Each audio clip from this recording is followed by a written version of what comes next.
Olá pessoal, nesse vídeo eu vou reagir, a um vídeo do Richard Carrier. Ele está aqui embaixo, aqui nos comentários. E o Richard Carrier, ele é um autor da chamada escola mitológica, assim, acredita que Jesus não existiu como personagem físico, E ele é defendido aqui no Brasil pelo Antônio Miranda, é um dos principais defensores e propagadores dessa tese, que na verdade é uma tese que surgiu no século XIX e que está voltando, tem voltado. Então eu vou falar sobre alguns comentários sobre esse vídeo aqui do Richard Carrier. Tá? Bom, ele fala dos artigos que ele usou o método de Bayes para extrair dados históricos dos evangelhos. Não funciona. Ele analisou vários textos e chegou à conclusão que não se pode extrair dados históricos dos evangelhos. Tá?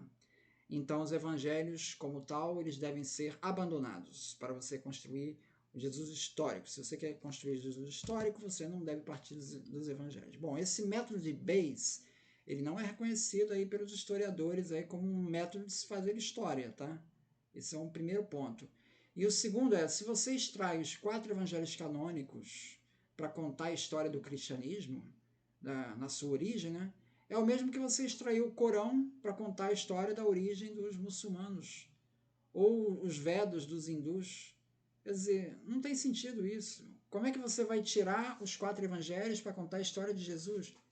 Não tem, não faz o menor sentido isso. Tá?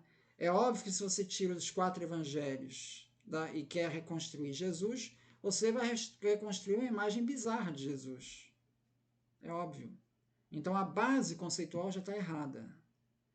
Aí ele faz um paralelo entre Maomé escreveu o Corão a partir de ditos do anjo Gabriel, e o Joseph Smith, lá dos Mormons, ele escreveu o livro dos Mormons a partir do anjo Moroni. Então o cristianismo nada mais é do que seria a mesma coisa. Seria Jesus ser uma entidade espiritual e que só muito mais tarde é que virou uma figura histórica. Na verdade, é o mesmo caso. Essa técnica também aconteceu com os mitos de Homero na Grécia.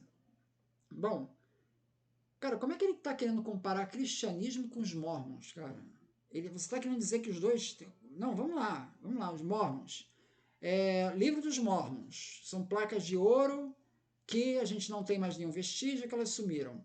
A única documentação que a gente tem do livro dos Mormons é depois do Joseph Smith. Tem algum paralelo com o cristianismo? Cara, então vamos recapitular. Os papiros que a gente tem em manuscritos do cristianismo, eles são lá do século I, II. Tem aí 1900, 2000 anos atrás. Tem algum traço de paralelo com os Mormons? Caraca! Não, tudo bem, mas então vamos continuar. Os muçulmanos foi baseado no texto dito pelo anjo Gabriel e os mormons pelo anjo Moroni. O anjo Gabriel teria virado carne? Teria encarnado? O anjo Moroni teria encarnado? Não, porque no cristianismo o Jesus, que seria espiritual, encarnou. Qual é o paralelo que tem? Eu, sinceramente, para mim é forçar muito a Bela, tá querendo ver um paralelo aí que não existe. Se Jesus era espiritual, por que haveriam de contestar o caráter do apóstolo Paulo? Vamos recapitular, o Paulo está pregando o cristianismo, ele não viu Jesus, ele viu em aparição, E aí ele se auto-intitula apóstolo. Os cristãos que estão ali nas primeiras comunidades estão questionando esse título de apóstolo do Paulo. Por que você tem título de apóstolo se você não viu Jesus? Então veja, como é que eles vão questionar se o personagem deles também é espiritual? Faz sentido? Não, isso é a história toda do Paulo é inventada, é isso que ele está querendo dizer?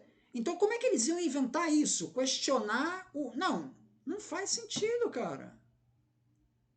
Por que os que viram Jesus, como Pedro, Tiago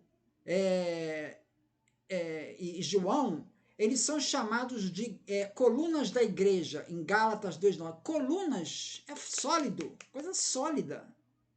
Colunas da igreja, Tiago, Pedro e João. Isso só faz sentido se eles estiveram pessoalmente com Jesus e não com um fantasma. Ou mais ainda, porque ele não diz que Jesus é fantasma, ele diz que a história é fictícia, ela nunca existiu. Quer dizer, como é que eles seriam colunas de igreja? Gálatas 2,9. Tiago, irmão de Jesus, era líder de Jerusalém, da igreja de Jerusalém. Ele foi sucedido por quem? Quando ele foi martirizado, ele foi sucedido por quem? Por um primo de Jesus. Por que essa insistência em ter alguém de sangue com Jesus, se Jesus não existiu, se era fictício? Ao relatar o martírio de Tiago, Egesipo, ele conta essa história do tio, se refere a um tio e a um primo de Jesus. Isso está no John P. Mayer, tá? No Museu Marginal, aqui na página 356. O Kerrer descreve que a narrativa do Jesus histórico veio depois de Paulo dizer que Jesus era espiritual. Então, veja, para o Kerrer, na época do Paulo, que a princípio ele aceita, que é anos 50, curioso que o Antônio Miranda não aceita que as cartas de Paulo são de 50. O Richard Kerrer aceita, né? Bom, ele aceita que eram de 50 as cartas de Paulo. Então, ele diz que o Jesus carne e osso veio depois de Paulo, tá? No passado, aí continua o Kerr, ninguém questionava Moisés e Abraão como personagens mitológicos, mas hoje a academia já reconhece que eram personagens mitológicos, né? Tem uma diferença, né? Moisés e Abraão são mais de 1000 anos antes de Cristo. A documentação arqueológica disso é muito mais precária, né? Documental, muito mais precária que a de Jesus. Dá para comparar um personagem de 1000 anos de diferença na história? Ou será que 1000 anos é pouco para ele? Olha o caso do Davi. Davi também se achava que era mitológico. Agora já se descobriu. Estela de Dan, a estela de mesa, que está lá, casa de Davi. Não tem mais como negar. Até Israel Frankenstein já, não tem jeito. Realmente Davi existiu. Então, assim, não dá para fazer essa comparação desse jeito. Aí ele diz que as epístolas de Paulo falam apenas de Cristo celestial. Ele fala isso no minuto 11. E ainda, Paulo nunca conecta Jesus a uma história humana na Terra. Né? Minuto 28 ele fala isso. Toda referência histórica de Jesus nos vem dos evangelhos, porque Paulo não tem nenhuma referência histórica. É tudo espiritual. Cara, isso não é verdade. Paulo, 1 Coríntios 15, 4, fala de Jesus sepultado. Jesus sepultado. Sepultado é uma pessoa de carne e osso. Né? Pessoa de carne. Fantasma sepulta? Não. É carne e osso. Espírito é sepultado? Não. Paulo fala da ascendência de Davi, Jesus, em Romanos 1,3. Ele fala de irmãos consanguíneos. 1 Coríntios 9,5 e Gálatas 1,19. Ele fala da última ceia. Última ceia tu vai cear com quem? Com o Espírito. 1 Coríntios 11, 23. Ele fala de algumas palavras de Jesus, por exemplo, sobre a indissolubilidade do matrimônio, em 1 Coríntios 7, 10. Ele fala da necessidade de quem anuncia o evangelho seja mantido pela comunidade, porque o operário é digno de seu salário. Essa passagem está em 1 Coríntios 9, 14, faz referência a Lucas 10, 7. Veja, Paulo é primeiro que os evangelhos, Lucas vem depois. Ele está se referindo a uma tradição que vem de Jesus, carne e osso. Quem anuncia o evangelho.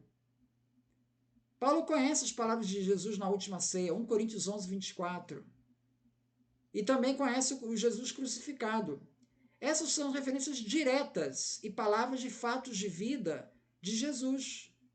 O James Dunn, no livro Jesus Recordado, ele diz que o Paulo se dirige a comunidades que já haviam recebido a palavra de Jesus pela tradição oral.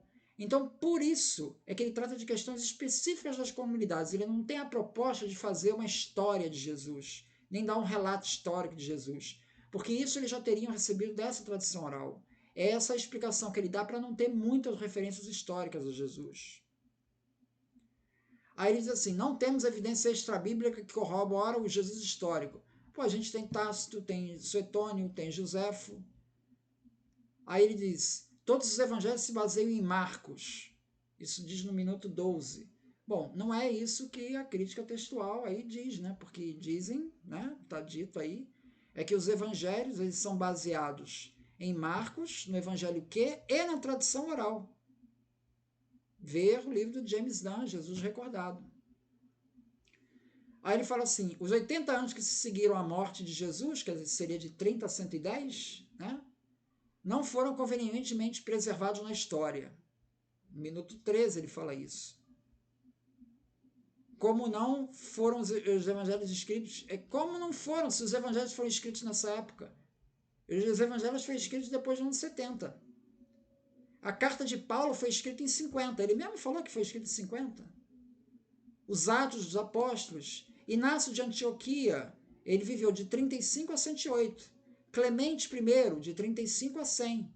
Policarpo de Esmirna, de 69 a 155. Está todo mundo aí no século I aí escrevendo.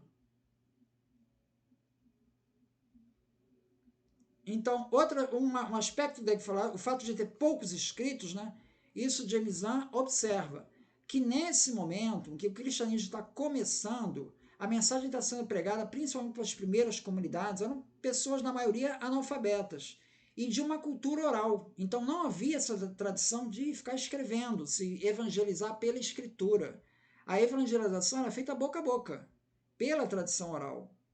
Só depois, quando o cristianismo ganhar mais corpo, mais discípulos, chegar mais nas cidades, aí que vão começar a surgir os textos, que já vai ser lá pelo século II.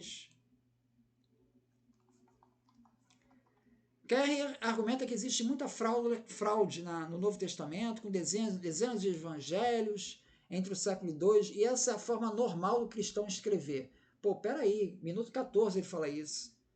Bem, muitas dessas fraudes são escritos gnósticos, que surgem de cristãos que vieram de fora, de outras religiões, e adaptaram o cristianismo para a sua forma.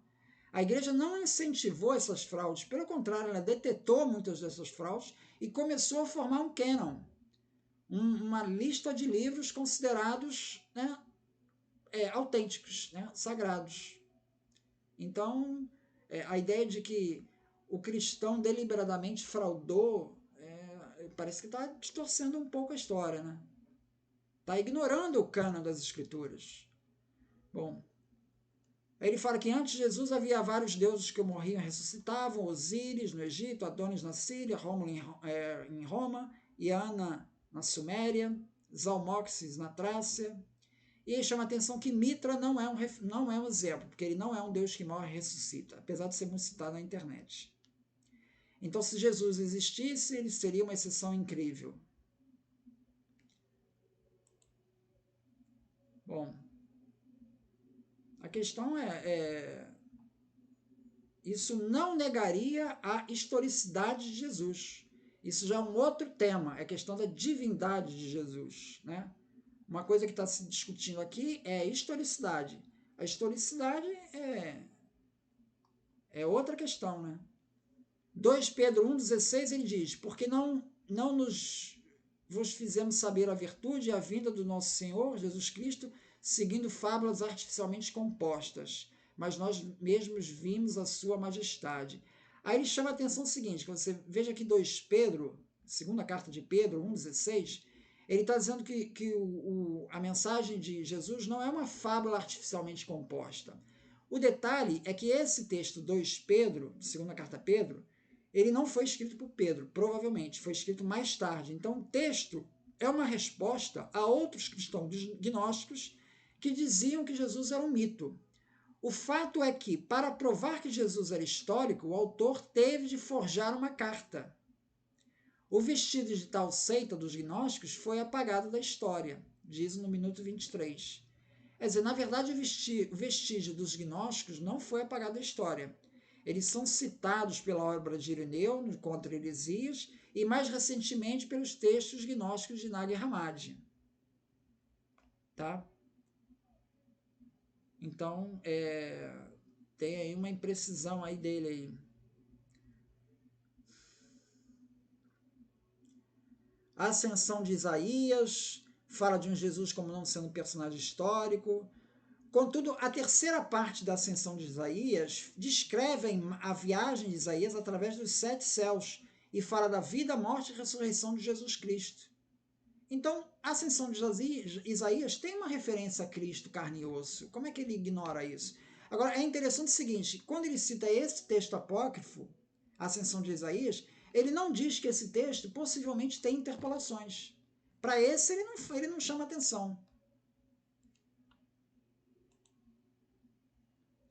Ele fala de Filon, né, o judeu Filon, que no ano 40 escreveu em Confusão de Línguas, no capítulo 62, ele fala de uma crença da angelologia judaica, pré-cristã, portanto, né, que fala de um anjo celestial chamado Jesus que viria como Salvador, como prevê Zacarias 6. Entre esses atributos estaria o fato de ser filho de Deus, que aparece em Romanos 8:29, a imagem de Deus, que aparece em 2 Coríntios 4:4, a agente da criação de Deus, que aparece em Coríntios 8:6, e o fato de ser sumo sacerdote, que aparece em Hebreus 2:17. Quer dizer, todas as referências aqui do Filon, elas vão aparecer depois nos textos do Novo Testamento. Aí diz assim, puxa, que coincidência, né? Não, não tem coincidência nenhuma. Filon está pegando isso tudo da onde? Ele bolou isso? Foi criação do Filon? Não, ele está pegando do Antigo Testamento. E o Novo Testamento, quando faz essas associações, está pegando da onde? Está pegando do Antigo Testamento. Então, não vejo nada para filho de Deus. É uma referência que traz do Antigo Testamento. E está mostrando que Jesus vem para cumprir as Escrituras. Esse tema, Jesus vem para cumprir as Escrituras, é um tema constante no Novo Testamento. Então, não está copiando Filon. Não entendi essa... Assim, eu prefiro a explicação mais simples. Está copiando o... Não é copiando, está mostrando que é o cumprimento da Escritura do Antigo Testamento. Paulo relata em Gálatas 1:11 e 1 Coríntios 15:1 e 11:23 que a doutrina que recebeu não veio de homens, mas por revelação. E que ele foi visto por Cefas e depois pelos 12.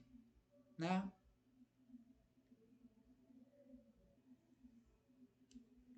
Coríntios 15:5.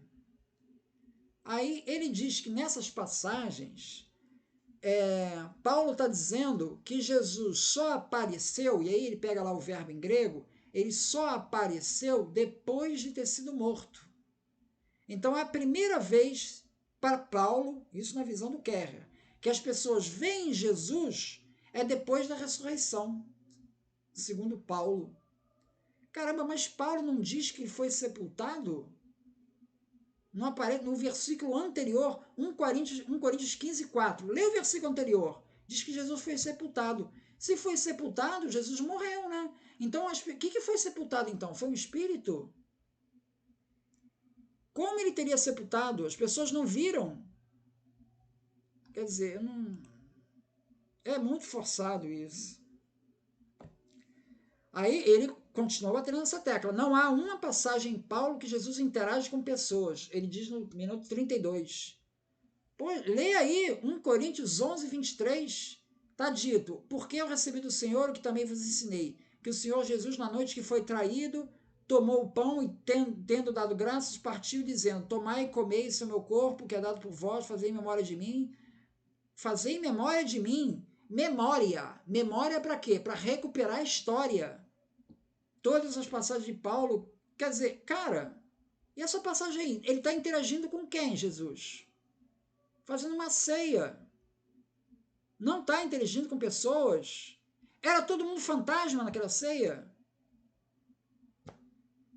Aí ele diz, a referência de Paulo à família de Jesus é tudo ambígua. Quando ele fala em irmãos do Senhor, são irmãos na fé. Não é irmão de sangue. Eu acho engraçada essa história daqui, muito interessante, né? Muito interessante, porque por muito tempo, quando não tinha essa discussão de historicidade de Jesus, por muito tempo se criticava a igreja, né, tentando atacar a virgindade perpétua de Maria, se dizia que essa referência a irmãos eram irmãos de sangue, tá? Insistia. E a igreja falava, não, são irmãos na fé, não eram irmãos de sangue, porque Jesus não teve irmãos de sangue, né? A igreja falava isso, né? E aí os críticos falavam que... Agora, isso está na boca dele agora. Agora é ele que está querendo dizer que irmãos é irmão na fé, não é de sangue. Cara, a literatura, John P. Meyer, tá? Católico, John P. Meyer, ele reconhece que é irmão de sangue. E tem uma referência, tem um capítulo inteiro falando só sobre isso aqui. Ele vai citar a referência patrística, Hegesipo, Eusébio, Irineu, cara, vários ali se referindo a irmão de sangue. Hegesipo, começa com Hegesipo.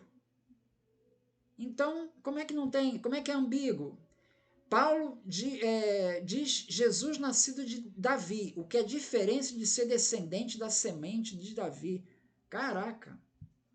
Ele faz uma leitura a mais improvável. Olha o que está escrito em Romanos 1,3. Paulo diz que Jesus é Messias segundo a carne. Pô, cara, como é que tu quer que ele seja mais claro? Jesus é Messias segundo a carne. Pô, tá falando de espírito? Não tá falando que é descendente da semente de Davi, não. Pô, cara, ele diz isso em Romanos 9,5. Você está querendo negar o que está claro no texto. Não tem nada ambíguo aqui. Gálatas 4,4. Ele diz assim: vindo a plenitude dos tempos, Deus enviou seu filho, nascido de mulher. Pô, nascido de mulher. Cara, o que é isso? É espírito? Pô, nascido de mulher, cara. Não era um corpo físico? É uma alegoria? Pô, cara, tu tá querendo rejeitar a leitura mais óbvia do texto. Aí ele vai citar, para a tese dele, ele vai citar o livro do Crossan, Power of Parable, né? Que ele mostra que os evangelhos todos são uma parábola. Tá, ele só esqueceu de falar uma coisinha só, mínima, um detalhe mínimo. Crossan admite a historicidade de Jesus. E agora, como é que fica? Quer dizer, você está usando Crossan para defender tua tese, só que Crossan admite a historicidade de Jesus. Aí fica complicado, né?